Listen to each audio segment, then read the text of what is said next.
to today's show. I am your host, Val Mukeku. On Kenya, our delicacies were meeting different chefs and learning from them a new art of cooking.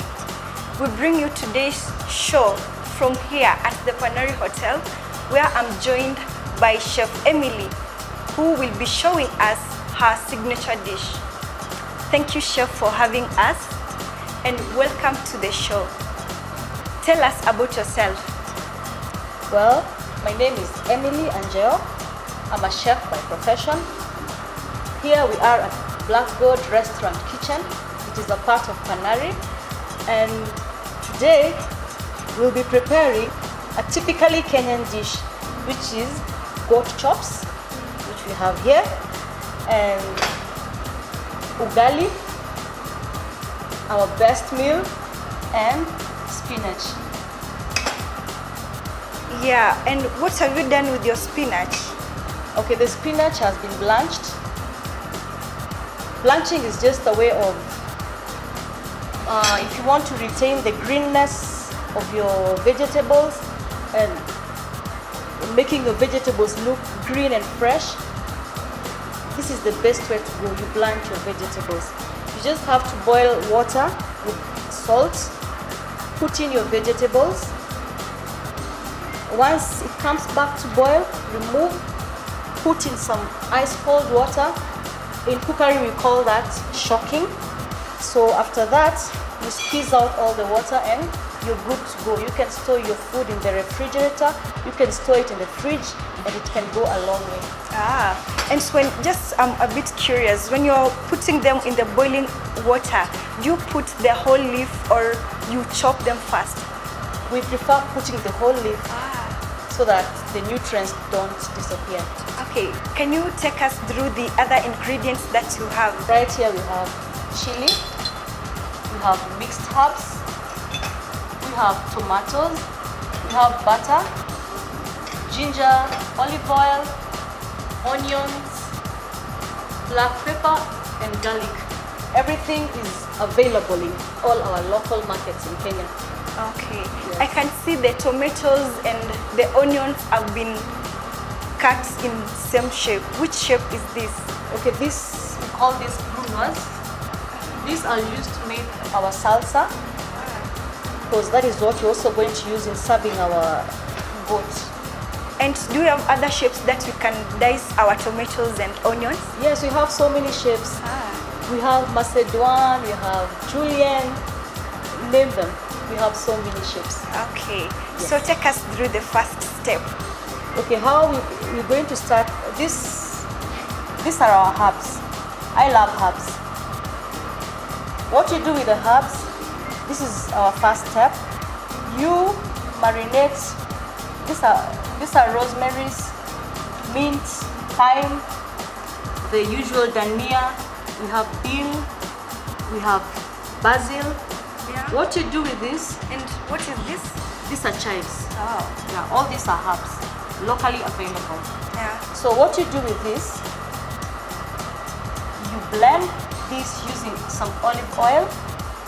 Then what you end up with is something like this. This is our final product. And after blending, can you substitute the olive oil with any other oil? Yeah, you can use cooking oil. Why I prefer olive oil is because of the health benefits it has. Okay. All you just have to do is you take your marinade, pour on your meat. You can use a brush, you can use your hands. My hands are already clean. I washed my hands. So you rub, you thoroughly rub to make sure all the pieces get the marinade. So you wrap them so well, and it's usually good. This is usually done a day prior, or at most say 1 hour earlier. And what is the use of the marinade? You know, many people don't know why we are marinating them. Okay, why we marinate is just to enhance the flavor of our meat. Let me try and do Sure. just as you've done. You really have to rub it in so that the marinade gets in, and make sure it gets to all the parts. Okay, this way, right? Yeah, you're right.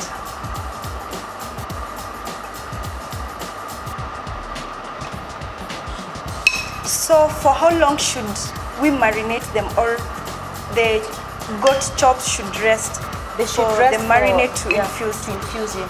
So this should take, like I said, a day or an hour. Yes. And where do we keep them when? It's good to keep them in the fridge, well covered with a cling wrap, like we're doing right now. And I assure you the taste after this is going to be great. So chef, are there some of challenges unique to this career? Yeah, quite a lot of challenges.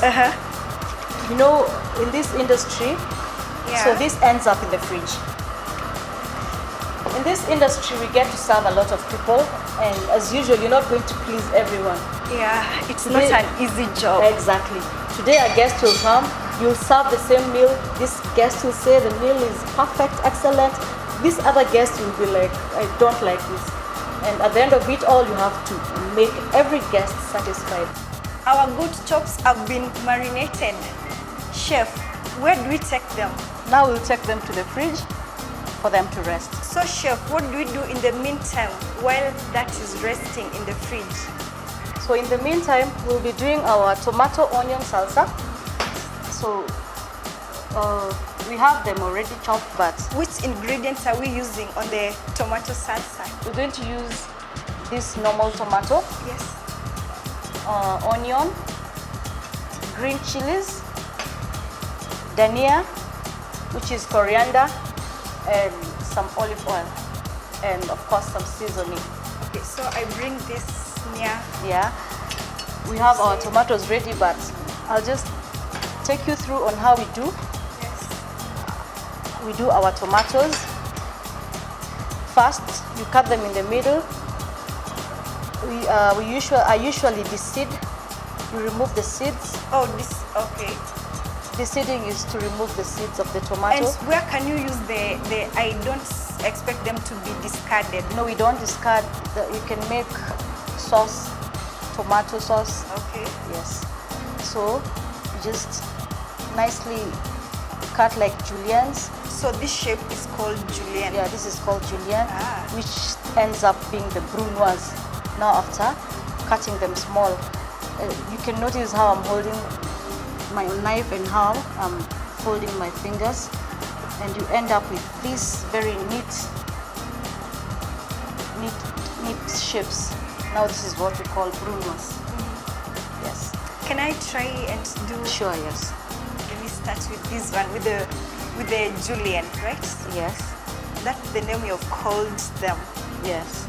Make sure you fold your this way. Yeah. So the knuckles help you to ensure that you don't cut your fingers or cut your nails. And then you end up cutting the small bit sizes. Oh, perfect. Wow, that's great. So after doing this is not waste. You're going to use this for many other things. This you can put in our bowl.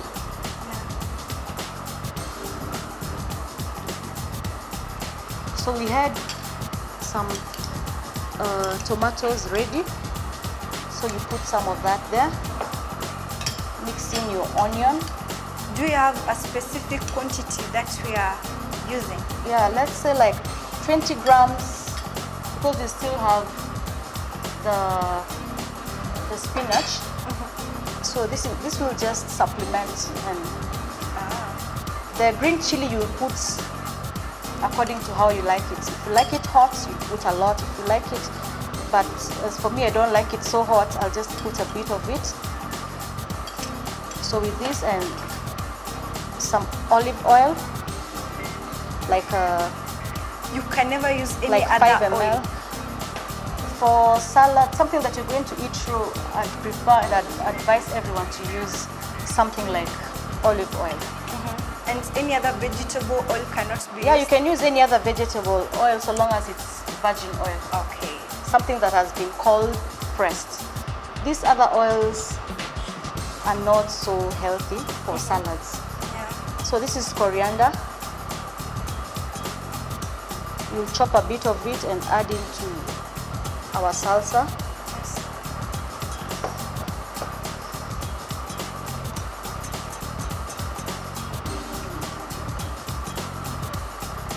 So once you're done with that, you can season, and it's always good to season your salads or anything just some minutes before you serve it, because salt tends to draw out water. That's why you find some kachumbari or salads put in the display with a lot of water, running water. It's because of salt. Right. Yeah. Or you can just have your dressing on the side, which I prefer. We'll do a dressing on the side.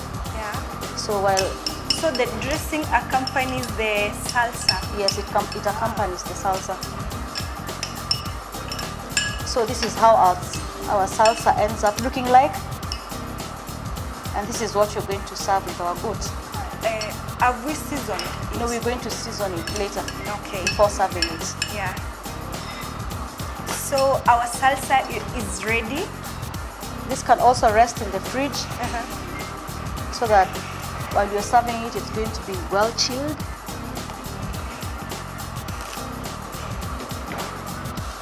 So, Chef, how did you develop interest in food production? Since I was a very, very small girl.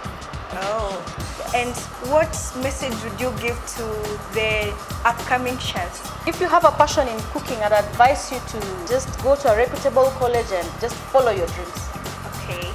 So I'll take this to the fridge and allow it to chill. Okay. We take a short break and we'll be back with more.